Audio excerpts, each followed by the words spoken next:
सोमनाथ मंदिर का इतिहास।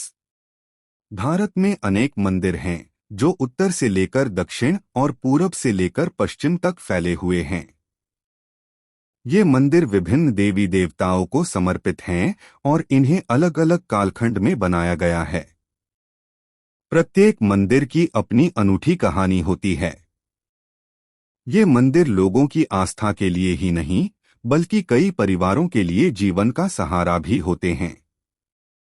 भारत के पश्चिमी तट पर एक ऐसा ही मंदिर है जिसका इतिहास और यात्रा बेहद रोचक है। बिल्कुल, हम गुजरात के वेरावल में स्थित एक प्रसिद्ध और ऐतिहासिक हिंदू मंदिर की बात कर रहे हैं, जिसे सोमनाथ मंदिर या देवपटन कहा जाता है। इसका महत्व धार्मिकता, संस्कृति और पौराणिक कथाओं के साथ साथ इतिहास में भी बहुत महत्वपूर्ण रहा है। यह मंदिर हिंदू धर्म के सबसे पवित्र तीर्थ स्थलों में से एक है और इसे लॉर्ड शिवा के 12 ज्योतिर्लिंगों में सबसे पहला ज्योतिर्लिंग माना जाता है।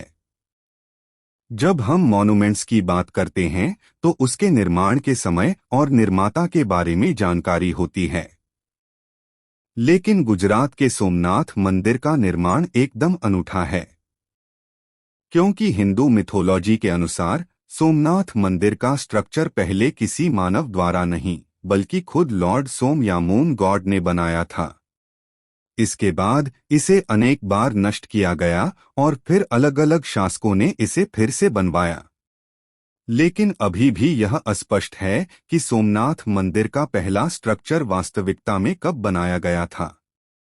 इसे एक सेंट मिलेनियम के अर्ली सेंचुरी से 9th सेंचुरी सी के बीच माना जाता है। अगर हम स्ट्रक्चर की बात करें तो यह मंदिर 3 मुख्य हिस्सों में विभाजित है। गर्भगृह, जहां देवी देवताओं की मूर्तियां स्थित हैं, सभा मंडप, जहां पूजा और समारोह होते हैं, और नृत्य मंडप, जहां नृत्य और कला का प्रदर्शन होता है। इसके साथ साथ इसकी शीर्ष की ऊंचाई 150 फीट है और पीक पर लगे कलश का वजन 10 टन है।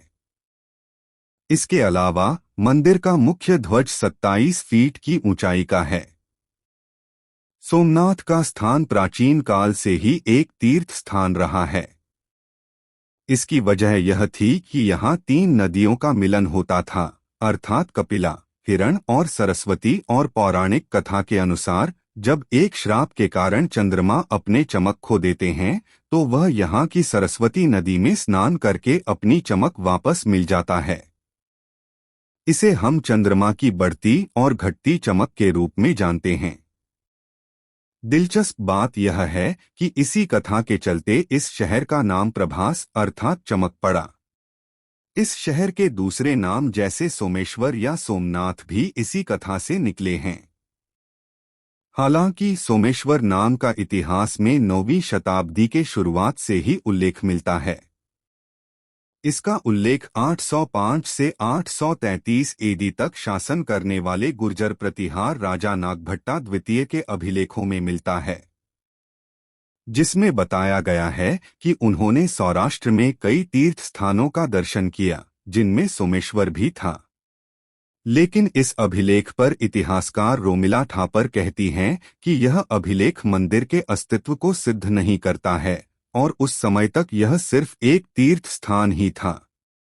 कुछ लोग कहते हैं कि शायद चालुक्य राजा मूलराज ने 997 सीई में इस जगह पर चंद्रमा के लिए पहले मंदिर बनाए थे, लेकिन कुछ इतिहासकार कहते हैं कि शायद मूलराज ने सिर्फ एक पुराना और छोटा मंदिर रेनोवेट कराया होगा। 1950 के बाद सोमनाथ की जगह का खुदाई करने समय सोमनाथ मंदिर का सबसे पुराना रूप के कुछ बातें सामने आईं। खुदाई में 10वीं सदी के मंदिर की नींव, उल्लेखनीय टूटे हुए हिस्से और मंदिर के एक प्रमुख अच्छी तरह से सजाए गए संस्करण का विवरण दिखा, जिन्हें गुजराती इतिहासकार मधुसूदन ढाकी महमूद गजनवी ने तोड़ा हुआ मंदिर मानते हैं। खुदाई करने वाले पुरातत्वविद बी.के.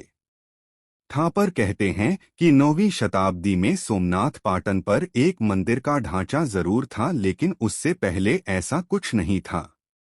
सोमनाथ के साथ सबसे भयानक घटना 1026 में हुआ, जब भीमा प्रथम के राज में तुर्की के मुस्लिम बादशाह महमूद गजनवी ने सोमनाथ मंदिर पर आक्रमण किया और लूट लिया। उन्होंने मंदिर की ज्योतिर्लिंग भी तोड़ दी और इस लूट में गजनवी ने 20 करोड़ दीनार्स की दौलत ले ली। लेकिन 1038 एडी के गोवा के एक कदम्ब राजा के लिखे हुए शिलालेख पर भरोसा करके रोमिला ठापर कहती हैं कि 1026 के गजनवी के छापे के बाद मंदिर का हाल चाल पता नहीं, क्योंकि ये शिलालेख में मंदिर का हाल चाल या गजनवी के छापे के बारे में जानबूझकर कुछ नहीं लिखा था। ये शिलालेख से यह पता चलता है कि मंदिर को सिर्फ 12 साल में जल्दी से ठीक कर दिया गया था और 1038 तक यह फिर से एक सक्रिय तीर्थ स्थान बन गया था। रोमिला ठापर इसका मतलब यह निकालती हैं कि गजनवी आक्रमण में मंदिर को पूरी तरह से बर्बाद नहीं किया गया था, शायद सिर्फ बुरा बर्ताव किया गया था। 11वीं सदी के पर्शियन विद्वान अलबरूनी ने 1026 एडी में महमूद गजनवी के इस आक्रमण की पुष्टि की थी। अलबरूनी महमूद गजनवी के दरबारी थे और उन्होंने 1017 से 1030 एडी के दौरान महमूद की सेना के साथ कई बार यात्रा की। इसके साथ ही Alberuni north west Indian subcontinent के क्षेत्र में भी रहे थे।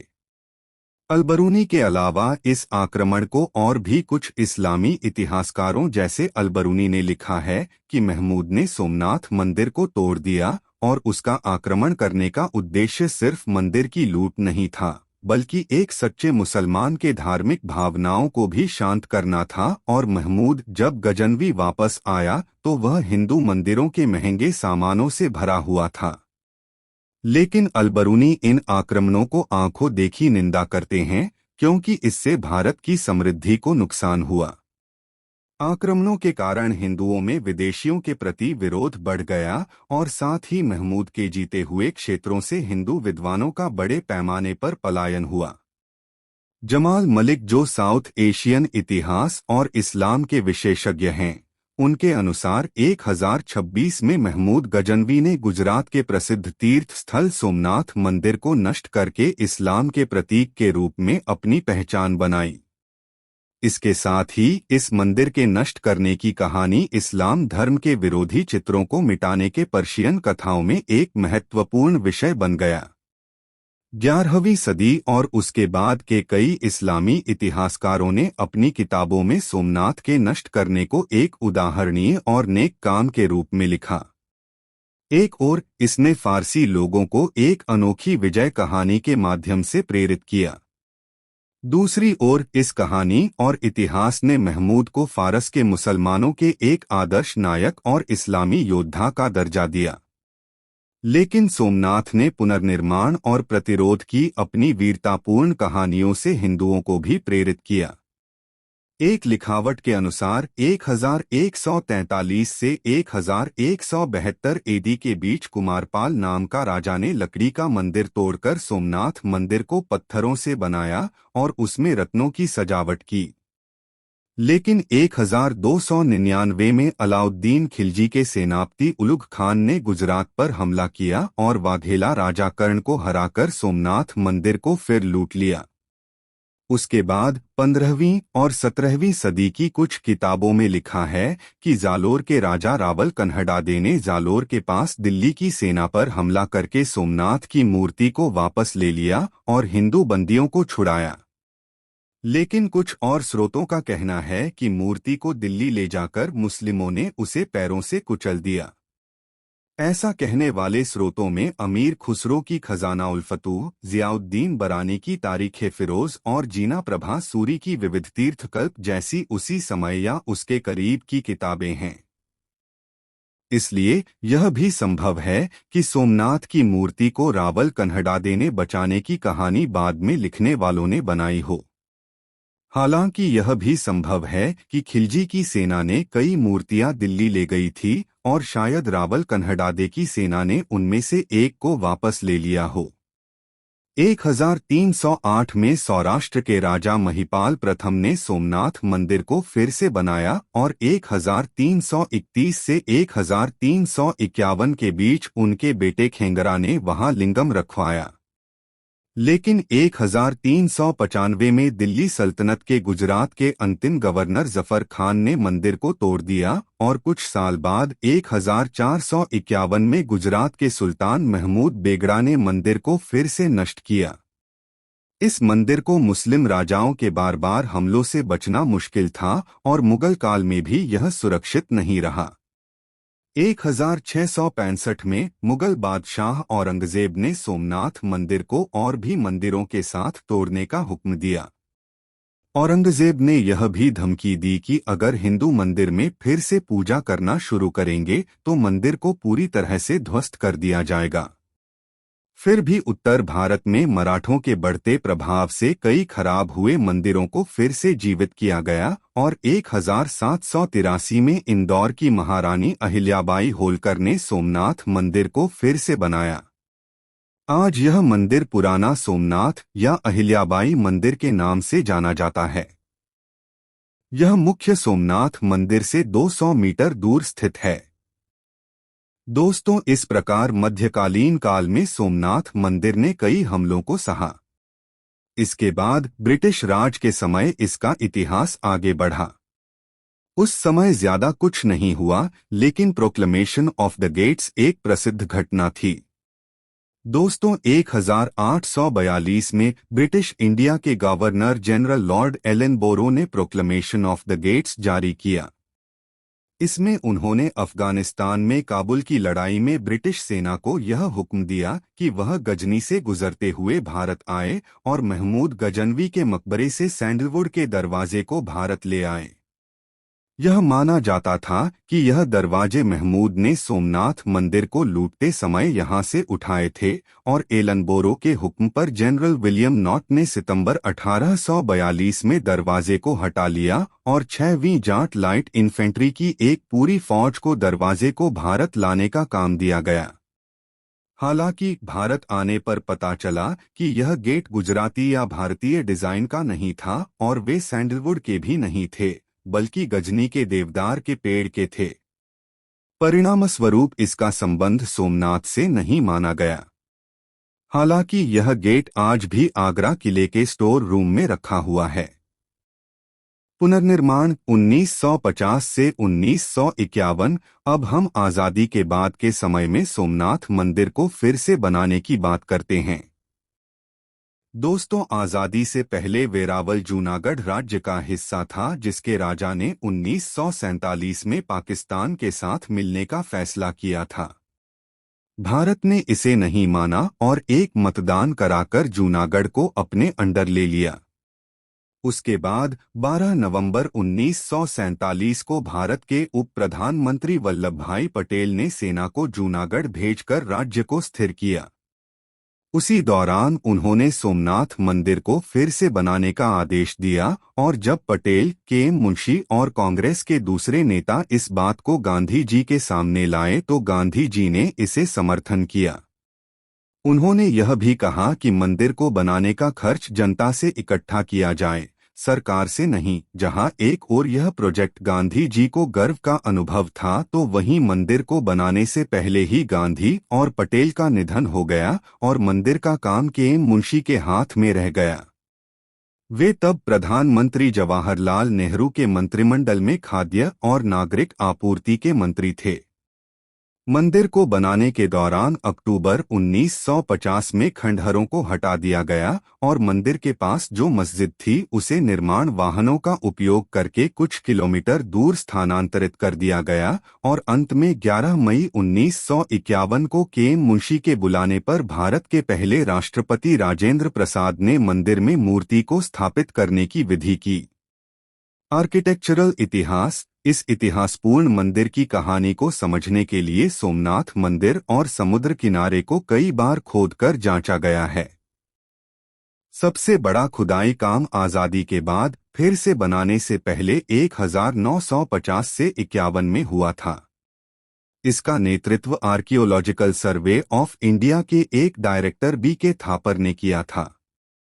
बी.के. थापर की जांच से पता चला कि 10वीं सदी या उससे पहले का एक बड़ा मंदिर यहाँ था।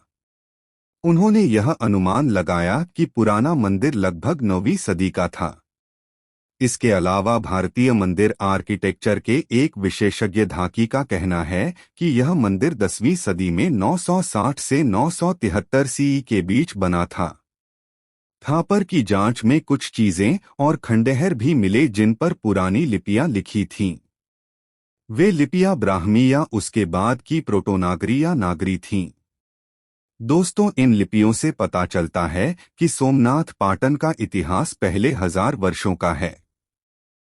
फिर भी सोमनाथ मंदिर के पास कुछ सोमनाथ पाटन के स्थानों को 1970 में M.K. धवलीकर और Z.D. अंसारी के नेतृत्व में फिर से खोदा गया। इस बार कई जगहों पर गहरी खुदाई की गई, जिससे पता चला कि यहाँ के लोगों के 5 दौर के सबूत मिले।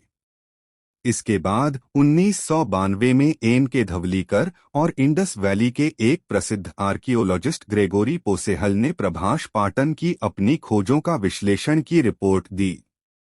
उनके विश्लेषण से पता चला कि Somnath site pre second millennium BCE से पहले के दौर से ही पुराने मानव बसेरों के सबूत दिखाती है। उन्होंने इसे एक दौर के प्री हरप्पन फेज का भी श्रेय देते हैं।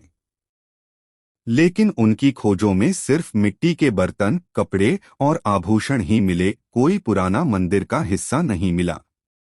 इसके अलावा चार्ल्स हरमन की आलोचनात्मक समीक्षा के अनुसार जो भी सबूत मिले थे, उनमें से किसी का भी प्री-1 सेंट मिलेनियम BCE से पहले के समाज और संस्कृति से सीधा संबंध नहीं था। लेकिन उनका कहना है कि इस बात के काफी सबूत हैं कि प्रभास पाटन एक प्राचीन हड़प्पा स्थल था, जहां की मिट्टी में खेती के साथ साथ पशुओं की पालन पोषण भी किया जाता था। हालांकि इसके अलावा जो प्रभास पाटन के टीले खोदे गए थे, वह 2000 से 1800 BCE के बीच के लगातार हड़प्पा बसेरों के सबूत दिखाते हैं। यह था इस प्रसिद्ध मंदिर का इतिहास, जो अनेक घटनाओं और हिंदू धर्म के उतार चढ़ाव का भी महत्वपूर्ण प्रतीक रहा है। कई विदेशी आक्रमणों और नुकसानों के बावजूद भी यह मंदिर एक सक्रिय तीर्थ स्थल बना रहा है, जो न केवल इस मंदिर की महत्ता को बताता है, बल्कि हिंदू धर्म की मजबूती को भी दर्शाता है। इसके साथ ही इस मंदिर को फिर से बनाने का काम आधुनिक भारतीय समाज के सांस्कृतिक विरासत और सांस्कृतिक स्मृति को जीवित रखने का प्रयास भी दिखता है।